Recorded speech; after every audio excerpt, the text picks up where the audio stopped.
Normalmente, juramentação também wordt tomada door nosso governeur. Per de mesmo artigo, também se que o governeur por dar ao hoofd van dienst mandato para por juramentar seu empregado. Eu digo que é costume também que o governeur não toma tempo para juramentar todos os ambtenaren. Mas tanto o governeur tem sumes na juramentar o hoofd van dienst of het juramentar en die que está trabalhando como juez, etc. Dus, mas tanto gente não tem uma função muito mais alta. Então, normalmente sempre é dado mandato na het hoofd van dienst para juramentar o ambtenaren.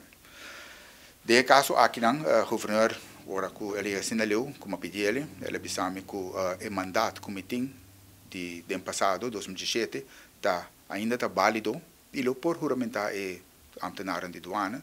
Sin embargo, não está bezig trabalhando para linha novo para a juramentação e nós temos ela dá exemplo de minister Tino de transporte de integridade tem hopi ambtenaren começar a juramentar, pero não tem rato para motivo que não quer lá que juramentar conforme a linha novo que também tem.